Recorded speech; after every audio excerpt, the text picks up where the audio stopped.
दुपारच्या बातम्यांना आता सुरुवात करूया। अमरावतीच्या परतवाडामध्ये लैंगिक शोषण करून अश्लील व्हिडिओ व्हायरल केल्याप्रकरणी एसआयटी स्थापन करण्यात आलेली आहे। यामध्ये मुख्य आरोपी अयान अहमदसह 6 आरोपी अटकेत आहेत, तर पोलिसांकडून आणखी 4 जणांची कसून चौकशी सुरू आहे।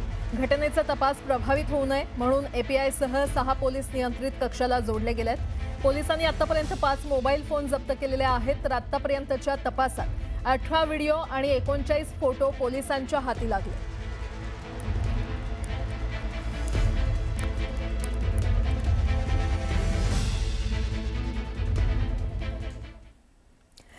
अमरावतीच्या परतवाडामध्ये तरुणीचं लैंगिक शोषण करून अश्लील व्हिडिओ व्हायरल केल्याप्रकरणी नवी माहिती समोर आली आहे। आरोपी अहमद अयान हा पीडित तरुणींना अमरावतीच्या कठोरा नाका भागातील एका रेसिडेन्सी फ्लॅटच्या 3ऱ्या माळ्यावर आणून त्यांच्यावर लैंगिक अत्याचार करून व्हिडिओ रेकॉर्ड करत होता। त्यासाठी तो त्याच्या मित्राला 500 रुपये द्यायचा।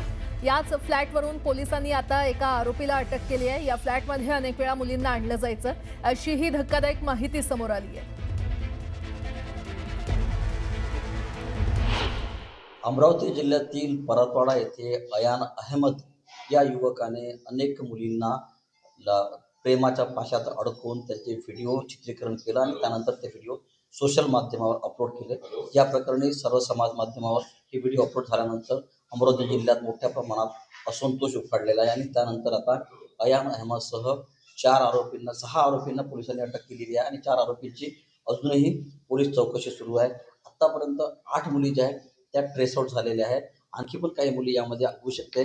पोलिसांनी आतापर्यंत जी माहिती काढलेली आहे त्यानुसार अयान अहमद याच्या मित्राचा फ्लॅट जो आहे हा फ्लॅट जो आहे हा कठोरा भागातील या इमारतीमध्ये हा फ्लॅट आहे। हा फ्लॅट 3ऱ्या मजल्यावर असलेला हा फ्लॅट आहे। याच फ्लॅटवर अयान अहमद याचा मित्र राहत होता आणि त्या मित्राच्या फ्लॅटवर आतापर्यंत जेवढ्याही मुली ट्रेस आउट झालेल्या आहेत त्या सगळ्या मुलींना याच फ्लॅटमध्ये अयान अहमदांनी आणलं।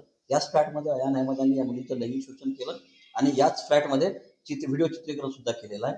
अयान अहमदचा मित्र जो आहे यासाठी त्याच्याकडून 500 रुपये त्या मित्राला द्यायचा, अशी माहिती देखील आता पुढे सूत्रांनी दिलेली आहे।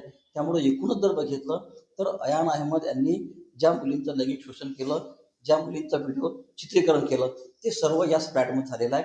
या फ्लॅटमध्ये काही नागरिक सांगतात की हा फ्लॅट मालक जो आहे, फ्लॅट मालकांनी हा फ्लॅट जो आहे मुलांनाच भाड्याने दिलेला आहे आणि यापूर्वी देखील अनेकदा या ठिकाणी दुपारच्या वेळेस असेल की सायंकाळी मुलींचं येणं जाणं होतं। परिसरात राहणाऱ्या नागरिकांनी ऑब्जेक्शन पण घेतलेलं होतं, मात्र जो घरमालक आहे या फ्लॅटचा जो मालक आहे फ्लॅटच्या मालकाने याकडे दुर्लक्ष केलं आणि आता एक मोठं प्रकरण जे आहे ते या निमित्तानं पुढे झालेलं आहे। त्यामुळे आता या फ्लॅटवर आतापर्यंत 8 मुलींचं लैंगिक शोषण आणि व्हिडिओ चित्रीकरण झाल्याची माहिती जी आहे ते पुढे आलेली आहे। त्यामुळे आणखी तपासात काय काय निष्पन्न होते हे पाहणं आता महत्त्वाचं ठरणार आहे। मात्र या प्रकरणामुळे एकूणच जर बघितलं तर संपूर्ण जिल्ह्यात एक संतापाची लाट निर्माण झालेली आहे। काल अमरावती जिल्ह्यातील परतवाडा येथे अनेक सामाजिक संघटनांनी बंद देखील पुकारला होता। त्यामुळे आणखी पोलीस तपासामध्ये 4 आरोपींची कसून तपासणी सुरू केलेली आहे।